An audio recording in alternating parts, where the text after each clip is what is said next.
आदाब, नमस्कार। आप देख रहे हैं मुंसिफ टीवी की खास पेशकश बड़ी खबर और मैं हूं आपका होस्ट मोनिस अनवर। आज की बड़ी खबर में चर्चा बिहार चुनाव को लेकर। दरअसल बिहार की राजनीति में नया मोड़ आया है।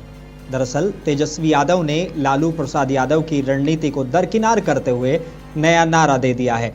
लालू यादव की पार्टी आरजेडी हो या कांग्रेस हो, उनके लिए हमेशा से यादव और मुस्लिम समीकरण बड़ा अहम रहा है, यानी कि MY समीकरण।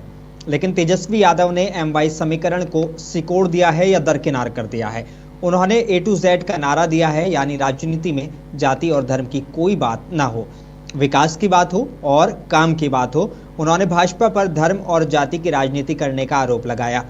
न सिर्फ भाजपा बल्कि उन्होंने पूरे NDA गठबंधन को अपने निशाने पर रखा है। तेजस्वी यादव ने इल्जाम लगाया कि बीजेपी हिंदू मुस्लिम करके चुनाव जीतती है। अब सवाल यह है कि तेजस्वी यादव क्या सच में नई राजनीति लेकर आए हैं या ये सिर्फ चुनावी रणनीति है। अब तेजस्वी यादव कह रहे हैं कि A to Z राजनीति, यानी न जाति न धर्म, सिर्फ विकास, सुधार और उद्योग। सवाल यह है कि क्या आरजेडी की छवि बदल पाएगी या फिर ये सिर्फ युवाओं को लुभाने के लिए नया चुनावी नारा है। इसी पर चर्चा और चर्चा में शामिल होने के लिए मेरे साथ जुड़ेंगे भाजपा के प्रवक्ता राहुल आनंद और कांग्रेस प्रवक्ता पंकज यादव और डॉक्टर वैभव कुमार झा LJP से हमारे साथ जुड़ गए हैं। राहुल आनंद हमारे साथ जुड़ गए हैं और मेरे साथ फरमान अली जुड़ेंगे, सदर जमीयतुर राइन बिहार स्टेट। आई शुरुआत करते हैं सीधे सवाल से और सवाल भाजपा प्रवक्ता से। राहुल आनंद, सवाल सीधा आपसे। तेजस्वी यादव कह रहे हैं कि वो नई राजनीति कर रहे हैं, भाजपा बार बार उन्हें जंगल राज की राजनीति से जोड़ती है। क्या आपको लगता है कि तेजस्वी यादव का ये बदलाव वास्तविक है या केवल अभी चुनावी मजबूरी है? यादव जी जिस तरह की रणनीति बनाने का प्रयास कर रहे हैं वो एक तरफ से फेल्यूर साबित हो चुके हैं। इसके पहले अगर आप देखेंगे तो एक वोट अधिकार यात्रा निकली थी। उस यात्रा में उन्होंने जो उनकी परिवार की जो एक बहुत बड़ी लकीर खींची गई थी कांग्रेस को लेकर, उस लकीर को उन्होंने मिटा दिया और साथ ही साथ वो ड्राइवर बन गए। ड्राइवर बनने के बाद अपनी जो नेगोशिएशन करने की स्थिति में जो पार्टी हुआ करती थी, आज वो पार्टी पिछलग्गू बन के रह गई। साथ ही अगर बात करें कि जो तर्क देने का प्रयास कर रहे हैं तेजस्वी यादव जी, तो मैं आपको बता दूं कि ये वही लोग हैं जो MY समीकरण पर अपनी राजनीति को करते हैं। ये वही लोग हैं जो मुसलमानों को उकसाकर अपने लिए वोट मांगते हैं। ये वही लोग हैं जो दंगा प्रसाद को फैलाकर अपनी वोट की राजनीति को सेकते हैं। ये वही लोग हैं जो अपने परिवार के हर एक सदस्य को सेट करने के लिए हर एक स्तर तक चले जाते हैं। देखिए, मैं आपको बता दूं कि तेजस्वी यादव जी निश्चित तौर पे जो यात्रा निकाले हैं वो एक तरफ का, और दूसरा उसको नाम बदलकर यात्रा निकालने का तात्पर्य ही यही होता है कि जो लकीर राहुल गांधी ने खींची थी, उस लकीर को से बड़ी लकीर अपनी खींचने का ये प्रयास कर रहे हैं।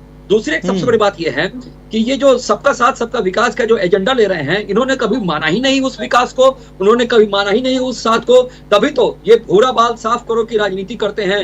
भूरा बाल साफ करो को लेकर इनके नेताओं के बयान आते हैं। भूरा बाल साफ करो को लेकर ये अक्सर ऐसे कमेंट करते रहते हैं जिससे इनकी राजनीति की जो खाई है वो बढ़ती ही जाती है। ये समाज में अलग अपने आप को स्थापित करने का सामाजिक, लेकिन वो आपके ऊपर इल्जाम लगाते हैं कि आप भले से ही मुस्लिम यादव समीकरण की बात करें या दूसरे समीकरण की बात करें, लेकिन कहते हैं कि बीजेपी का सिर्फ एक एजेंडा सेट है और वो है हिंदू मुस्लिम राजनीति। सीधे तौर पर आपके ऊपर ये इल्जाम लगाते हैं। देखिए, निश्चित तौर पे मैं मानता हूं इस बात को कि जो विपक्ष हम पे जो आरोप लगाता है उसका मैं खंडन करता हूं, लेकिन हमारी पार्टी का एक स्वरूप ऐसा बता दीजिए जिसमें हमने कभी किसी मुसलमानों को अगर सरकार की कोई वेलफेयर योजना आई हो उसको हमने ना दिया हो, या कोई ऐसा योजना बता दे कि जो धर्म देखकर हमने उस योजना को उनको दिया हो। ऐसा कोई तर्क नहीं दे सकता है, ऐसा कोई प्रतीक नहीं है, या ऐसा कोई साक्ष्य को नहीं दे सकता है। लेकिन ये अक्सर इस तरह की बातें करते हैं। ये अभी सरकार ने वक्फ कानून लेकर आई, उस वक्फ कानून को लेकर ये किस तरह से उकसावे की राजनीति कर रहे थे। हमारे बिहार में खास करके ये एक प्रतिस्पर्धा की राजनीति बन गई है कि कौन मुसलमान का नेता बनकर आएगा। ओवैसी साहब चाहते हैं कि मैं मुसलमान का चेहरा बन जाऊं, कांग्रेस चाहती है कि मैं मुसलमान का चेहरा बन जाऊं, आरजेडी चाहती है कि मैं बन जाऊं। लेकिन मैं आपको बता दूं ये तीनों पार्टियों में अपना कंपटीशन है पर कोई नहीं ध्यान दे रहा है और ना ही मुसलमान क्या चाहता है ये समझ रहे हैं। सब चेहरा तो बनना चाहते हैं, लेकिन मुसलमानों की क्या परेशानी है इस पर किसी का गौर नहीं। डॉक्टर वैभव कुमार, आपसे सवाल, बड़ी अहम सवाल आपसे इसलिए हो जाता है कि नई तेजस्वी यादव कह रहे हैं कि नई राजनीति यानी कि A to Z राजनीति है। अब चिराग पासवान का हमेशा से नारा देखने को मिला है, बार बार वो कहते रहे बिहार फर्स्ट और बिहारी फर्स्ट। तो बिहार फर्स्ट और बिहारी फर्स्ट की बात करते हैं, तो क्या दोनों का एजेंडा एक जैसा है या सिर्फ चुनावी नारे हैं? भाईजान देखिए कि सबसे जो आपने जो मुद्दा उठाया, ये बहुत बड़ा मुद्दा है पूरे बिहार का। बिहार में मैं आपको बताना चाहता हूं कि जो जातिवाद का जो समीकरण है, कास्ट पॉलिटिक्स, भारत में 29 राज्य हैं, कहीं भी अब कास्ट पॉलिटिक्स नहीं है इस बिहार को छोड़ के। यहाँ पर विकास से कोसों दूर नेताओं ने रखा, खासकर जो महागठबंधन के जो नेता है, जिसमें कि बराबर की भागीदार कांग्रेस पार्टी है, मेन लालू यादव जी है। 1990 से 2005 तक जिस तरीके से एक जाति दूसरी जाति को ये लोग लड़ाते थे, बदमाशी और गुंडागर्दी, रंगदारी, पराकाष्ठा पर ये बिहार हो गया था। बड़े बड़े इंटेलेक्ट और जो बड़े बुद्धिजीवी जो हमारे पत्रकार बंधु हैं देश के, वो लोग आपस में बात करते थे कि इस राज्य को आजू बाजू के राज्य में अब मर्ज करना पड़ेगा, संविधान में संशोधन करना पड़ेगा कि बिहार को खत्म हो जाएगा। ये इस तरीके के यहाँ जातिवाद, इनको केवल सत्ता चाहिए। लेकिन हमारी पार्टी, जहां तक आपने बात की एलजेपीआर, चिराग पासवान जी की, हमारी पार्टी में एमवाई समीकरण जो उनका लालू जी का है, मुस्लिम और यादव, हमारे एमवाई का मतलब महिला और युवा। हम लोग चाहते हैं कि आजादी के बाद देश 1947 में आजाद हुआ, लेकिन आप देखिए कि जो अधिकार हरियाणा, पंजाब, महाराष्ट्र और गुजरात का था, वही अधिकार बिहार का था। धीरे धीरे बिहार के लोग भागने लगे भोजन की तलाश में, लेकिन उच्च ये शिक्षा की बात तलाश में, आप तो लोग नहीं कह स्वास्थ्य सेवा सकते के लिए ना, भागने क्योंकि लगे। अगर बिहार जो है वहीं का वहीं रह गया। मुस्लिम यादव का समीकरण लेकर आए हैं, चिराग पासवान भी तो पासवान के वोट्स के लिए ज्यादा लड़ाई लड़ते हैं। इसके अलावा नहीं है भाईजान, ऐसा नहीं है। हम मुझे देखिए ना, मैं मिथिला से आता हूँ, हम लोग मैथिल ब्राह्मण है मिथिला में, और हमको जिस तरीके से पार्टी ने मान सम्मान दिया, पार्टी ने हमको राष्ट्रीय टीम में रखा, प्रवक्ता बनाया, बहुत तरह की जिम्मेदारी दी विधान। तो मतलब मेरे अलावा भी बहुत सारे लोग हैं पार्टी में, सब दल, सब समाज, सब धर्म, सब दल। मैंने इसलिए कहा कि हर दल के लोगों से पूछिए आप चिराग पासवान जी के बारे में, एक पॉजिटिव फीडबैक रहता है। और हर धर्म, हर समाज के लोग हमारी पार्टी में। ऐसा नहीं है, पासवान जी की पार्टी तो है ही, पासवान जी का तो मान सम्मान है ही। वो तो सबसे बड़े नेता जो दलित के थे, हमारे स्वर्गीय रामविलास पासवान जी।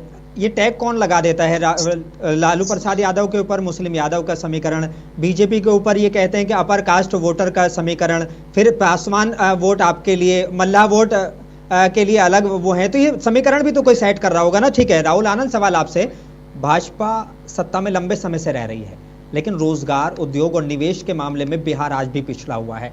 तो क्या भाजपा इस मुद्दे पर सवाल झेलने से बच सकती है? ठीक है, जो आपने नीतीश कुमार के साथ मिलकर सरकार बनाई वो अलग है, लेकिन अब तो 11 साल से केंद्र में आप हैं और केंद्र से लगातार बिहार को मदद मिल रही है, तो फिर भी अपलिफ्टमेंट क्यों नहीं हो पा रहा बिहार का? निश्चित तौर पे आपने बहुत ही बेहतरीन सवाल किया है, और इस प्रश्न का उत्तर देने में मुझे काफी गर्व और हर्ष महसूस होगा, और इसकी चर्चा सार्थक रूप से होनी भी चाहिए। देखिए, सबसे बड़ी बात यह है कि आज बिहार जो है वो उसकी आर्थिक विकास दर की अगर बात की है तो 14.5% के आसपास है, जो झारखंड और बंगाल से ज्यादा और उत्तर प्रदेश से भी ज्यादा है। उत्तर प्रदेश का 12% के आसपास है। अब बात करते हैं कि बिहार में क्या हुआ अब तक के कार्यकाल में, 2 दशक में बिहार में क्या हुआ। तो निश्चित तौर पर बिहार में लगभग अगर आप बात करें तो 7 निश्चय पार्ट 2 योजना के तहत अगर हम बात करें तो 12 लाख लोगों को नौकरी और 38 लाख लोगों को जो स्वरोजगार